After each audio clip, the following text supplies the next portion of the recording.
you know what, I'm really mad and I'm about to explode, or I really need to talk to this person, but actually I want to put my head under the pillow instead. What should we do in that moment? Is as soon as a staff member crosses a cultural, values, how we roll around here line, it's kind of like we don't want that to keep going. We want to have.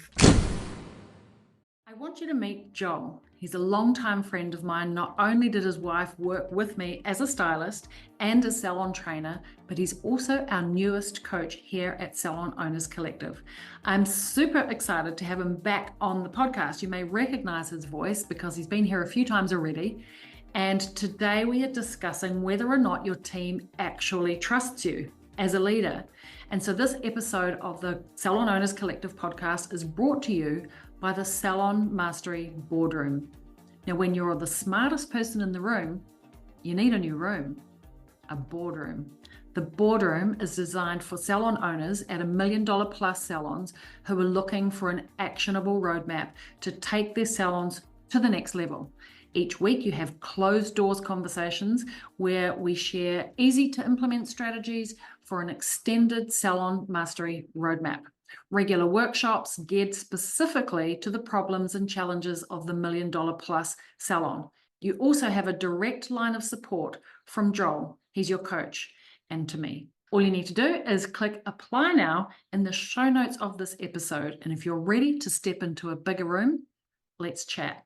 Hey, Joel, welcome to the Salon Owners Collective podcast. Very pleased to have you back. So good to be here. So for those of you who don't remember Joel has been on the podcast a couple of times now, but this time it's a little bit extra special. Joel is let's start right at the beginning, shall we, Joel? You have had several types of businesses, all focused around leadership, management, and really leading people. I'll let you speak to that a little more in just a moment.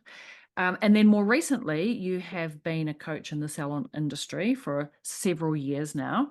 But most exciting and most recent is that Joel is now the boardroom coach here at Salon Mastery at Salon Owners Collective.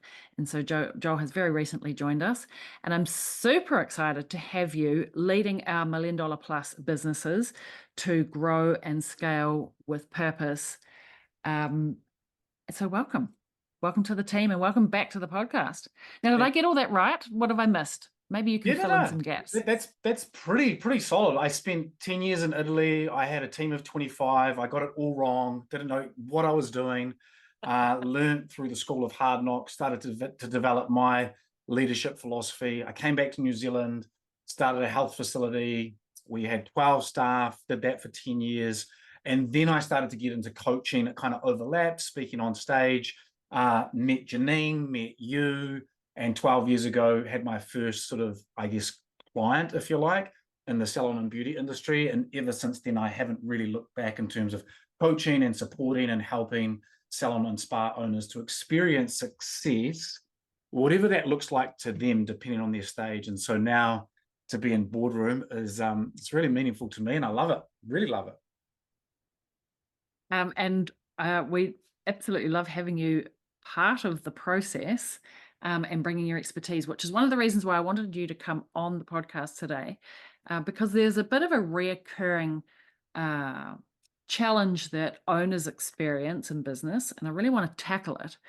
And maybe I'll just share something that I often engage in conversations with owners, and then I really know and trust that you're the expert on this.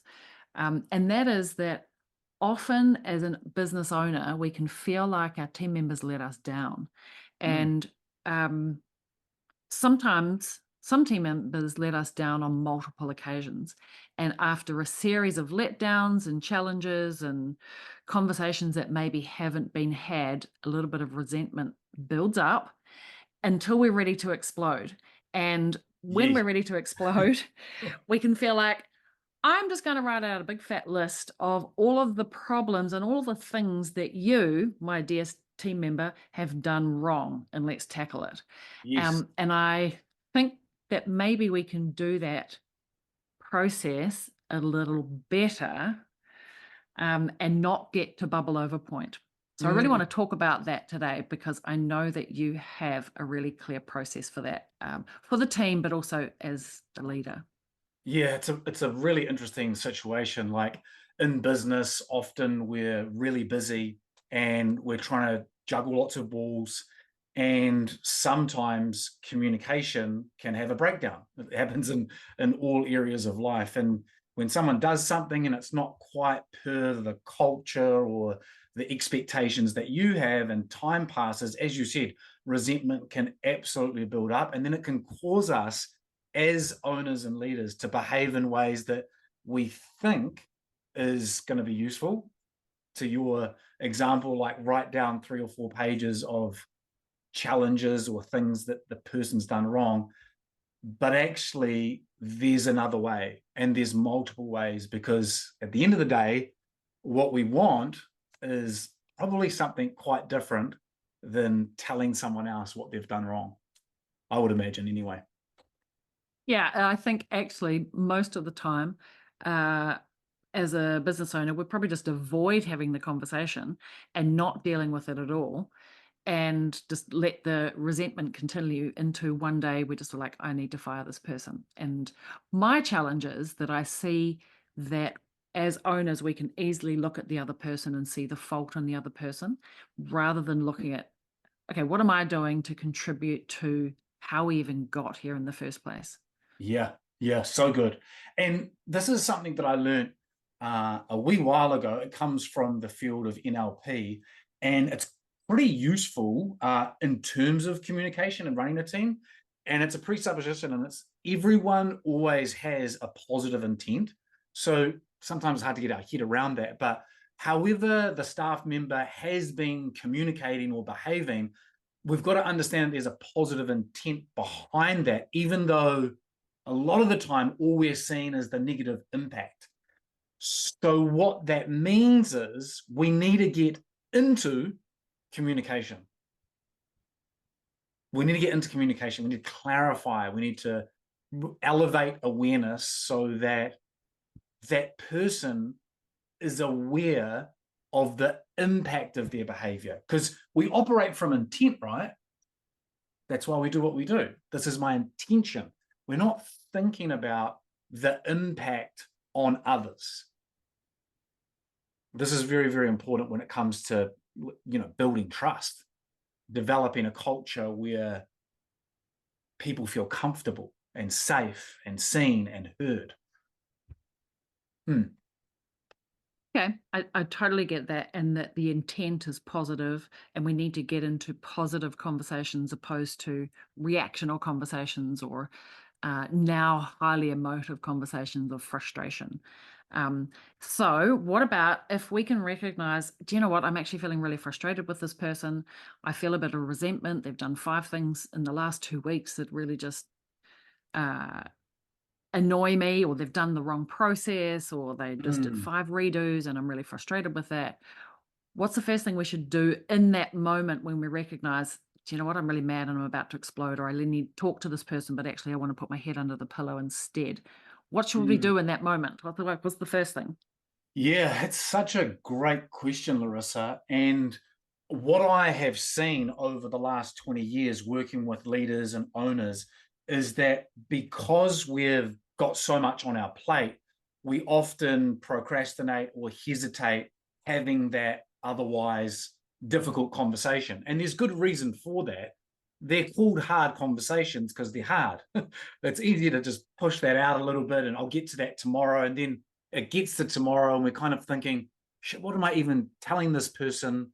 What was it? I think one of the worst things that we can do is clump 2 or 3 or 7 scenarios together, because then we have no choice but to judge the person's character, because we're talking about them now as a person.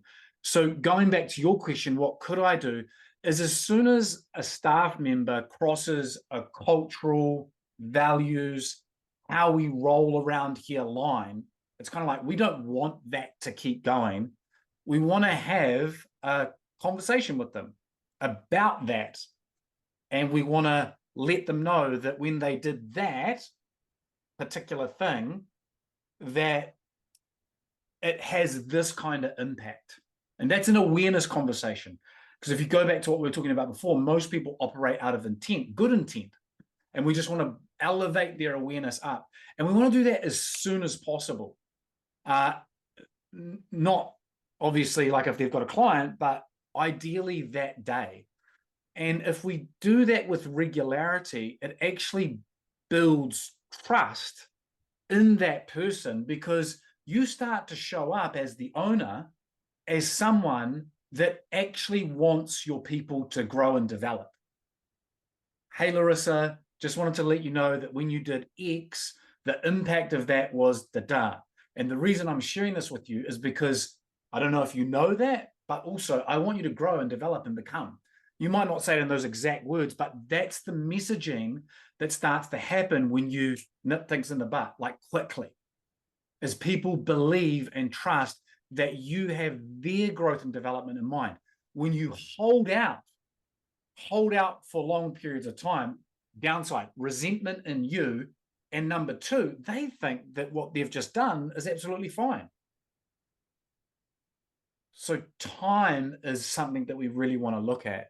How quickly can I elevate the staff members' awareness around what they've just done? We're talking about behavior, not the person.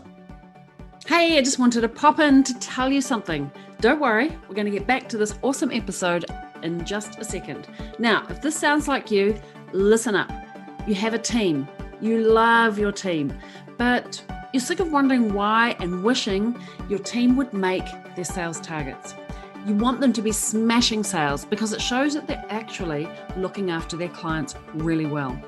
Like, imagine if you could have a way to make more from the clients that you already have, increase sales without spending more on advertising.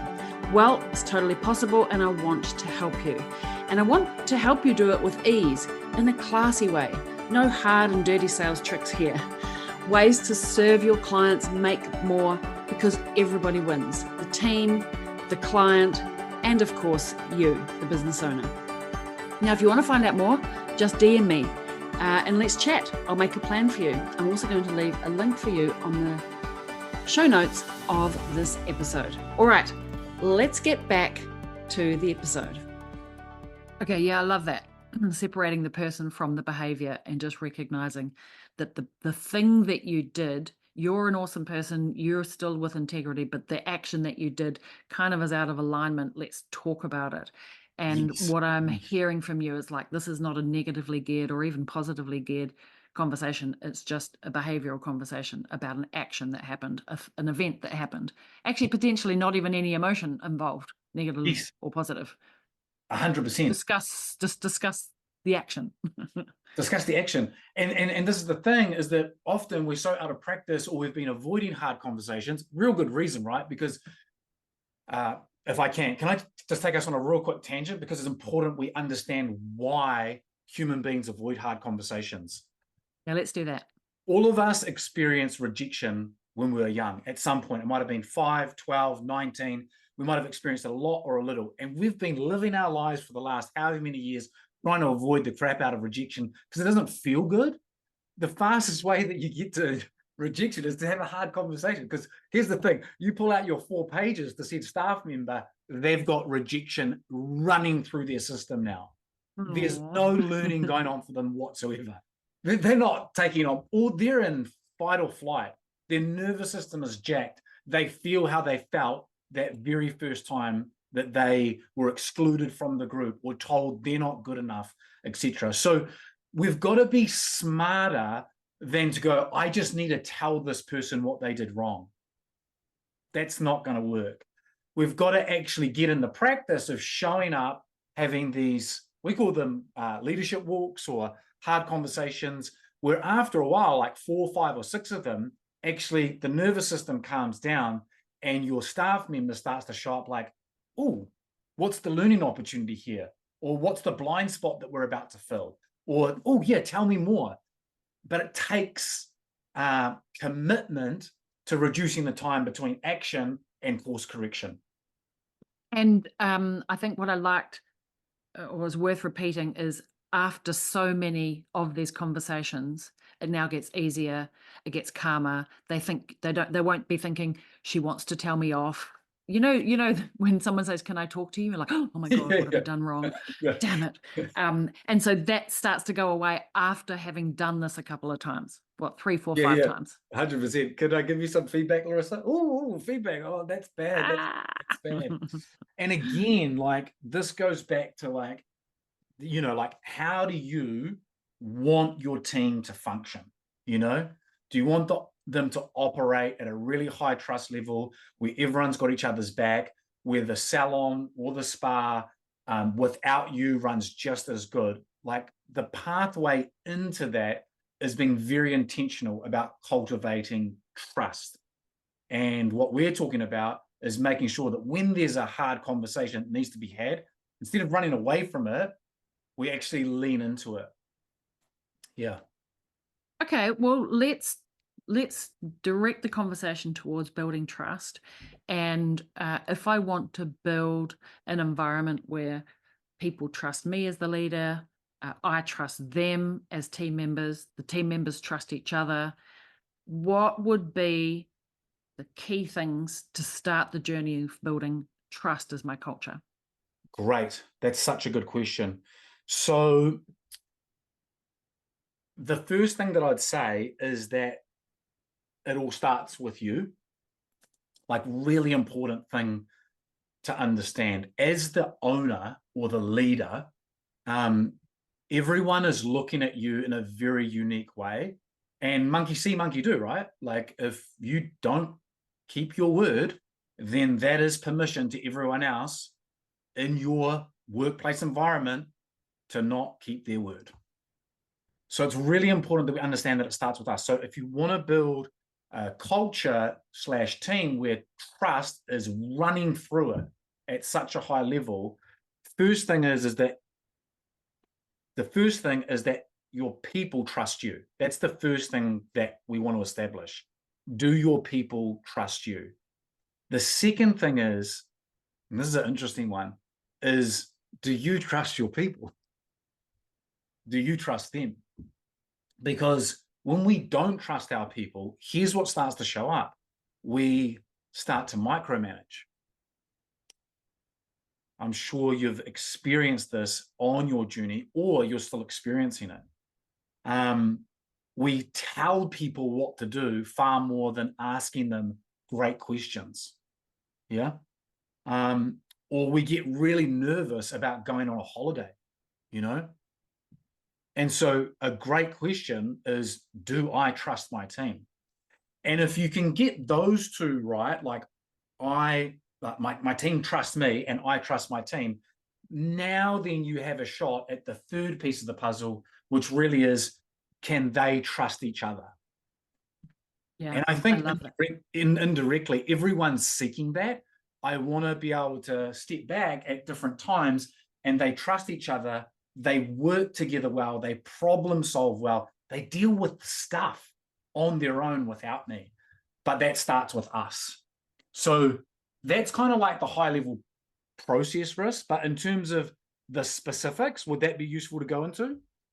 I think for the purpose of this episode, let's just start with for the owner, for you as the owner, what would be the key things to consider in just starting the process? Because I love what you said. Mm. The responsibility is for us to start. So if we can start to build trust with our team, so our team trusts us, let's just nail that first. Like everything else comes after that. So Yes. what would be the 3 or 4 things that I could do and take away from this episode to go, I need to build better trust with my team so they trust me so I can be seen as the leader? What are those things? Great. Okay. So the first thing is it's a kind of confusing word, but it's called integrity. That would be the first thing. And what I mean by that is that you keep your word. We have to be so intentional with our word. And when I say so intentional, it's like if you say you're going to do something, you do it. Now, in the context of a personal relationship or with your mates, like you can get away with like falling short and, saying this, and then they give you a little bit of shit and it's all good, right? Because that's different. But in a professional context, when you're trying to build trust and demonstrate that you can trust me, my team, you can trust me, it starts with keeping your word. So if you say you're going to do it, you do it. If you say you're not going to do something, you don't do it. And if you can't do it, don't say you're going to do it. I think for me, as a early 20 something, I learned that lesson, and I recognized that the only way that I could do that was be really careful about what I said that I would do, and to be really honest that if I can't do it, or I don't have time to do it, or I'm unlikely to follow through, to say, actually, I might want to do it, but I'm actually not going to do it, or I Yes. can't do it, or I don't have the Yes. bandwidth for that. I think that's 100%. the hard bit. I've over the years, Russ, working with salon owners, I've also worked a lot with their teams. So sometimes without the owners as well. And I think this is a mistake, a big mistake that a lot of owners make. Maybe it's for a lack of connection. Maybe it's because business is a lonely sport. But one of the biggest mistakes we can make around integrity is for us as owners to talk about another staff member to another staff member when they're not around negatively. The rule here is the only time you talk to another staff member about someone else when they're not around is when you are edifying, encouraging, or holding them up. That's it. And don't ever find yourself in the back room talking about another staff member. Brene Brown, we want a hot wire connection. We want to get there real quick. We want to feel seen, heard, and understood. So if we can agree about someone else in a negative way, it kind of feels there's something about that feels good, but it is detrimental to your culture and your journey to building trust in your team. Yeah. Okay. All right. So if integrity is number one, and that really consists of do what you say you will do, and speak only positively in front of others, what's the next thing to do in terms of building trust? The next thing in one word we would say is your intent. And so if we just go back to the conversation we were having a moment ago, is the reason you lean into hard conversations is not because they feel really nice. It's because your intent is to grow the individual. Yeah. And so having good intent will always shine through positively for you. I mean, we're all learning how to communicate well, and we mess it up often, maybe even on the daily. But if the underlying intent is to grow people, engage your staff, retain them over long periods of time, get them to 100K salaries, that stuff, if you're clear about the intent, eventually your communication will line up with that intent, and your people won't just hear it, they'll sense it in you and they'll start to trust you. So have good, clear intent. Yeah, I love that. And for it to shine through in your language. Yeah. Okay. Amazing. I love that. I've got two good steps. So it's good. Should we go for 3? Let's do it. I think at some point, as leader, owner, person that people often look to, you got to keep your word. People can trust you when you keep your word. You've got to have good intent. People can trust you when you have good intent. The other thing is that you actually need to demonstrate the most useful attitudes and skills and knowledge required to be able to do something. So you've got to be able to role model. You've got to be able to pick up the bat and show people how to hit a home run. When the chips are down on a Friday afternoon, if you're in the salon and it's really stressful and all of a sudden you've had some walk-ins, and normally most people would feel under pressure, you've got to be able to demonstrate the skill, the attitude of remaining calm. You've got to be able to do the things that you expect your people to do. It's about capability and showing your people that you're capable. There's something about that showing up and demonstrating certain actions, behaviors, mindsets, or attitudes that's really inspiring. It's like, wow, did you see that? Did you see how Larissa just handled that, did that, executed that? People pay attention to that. It's called excellence. And the more that you do it, like if you are in your business a fair bit, or even if you're not, when you are in, make sure you get a bit of role modeling in there. A little bit of like, you'd never say this, like, did you see how I did it? But that's kind of what your behavior is demonstrating in a really humble way, of course. Yeah, it comes back to actions speak louder than words, right? Yeah. So good. Yeah. Yeah. Yeah. And just Okay. again, it's like just reminding ourselves that even though it might not look like they're looking, people are, they're watching. And actions do speak louder than words. 100%. Yeah. I know you've got a fourth one hiding in there, Joel. Yeah. The fourth one would be, you know, at the end of the day, you as the leader need to be able to demonstrate results. You need to be able to show people, your staff, this is how you create or deliver the world-class client experience. Show me, don't tell me. Because a lot of this conversation has been about tell or even demonstrate a little bit, but you need to be able to produce the results. Like you can get the 5-star Google rating. You can do the insert dollar amount day or week or month, right? You can settle into a calm mindset and have a hard conversation in a calm way, even though on the inside, it feels like you're really angry. You need to be able to produce results. Bottom line, that's the game of business, right? What are the results that we're after? And my question to you as the owner, as the leader of a team, is what are the results that you are producing that your team are like fully aware of? That'd be a good list to write down. Yeah, that's a really interesting one, Joel, actually, because you can only view and observe what is being put forth. And I see this come up in conversation a lot because we work with owners trying to get them off the floor, off being in their business and work on their business and actually have space to lead the team. And then the problem is like this fear and feeling of when I go home to do work that they think I'm sitting on the couch watching, you know, Days of Our Lives. Yeah. And there's no visibility over what I'm producing now that I'm not producing haircuts and facials. And there's this lack of, maybe this is the opportunity for trust to dissipate because there's not visibility over what you're contributing to or how you're contributing or being able to lead, visibly lead.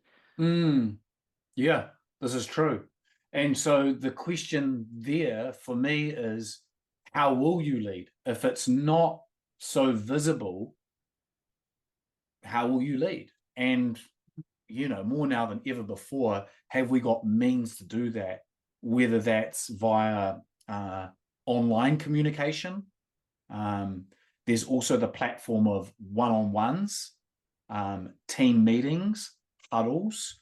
So you might be in your business for pockets, and maybe you can't role model anymore the great haircut or skin consultation, but most certainly there will be opportunities for you to demonstrate the results that you're after. Like, I care.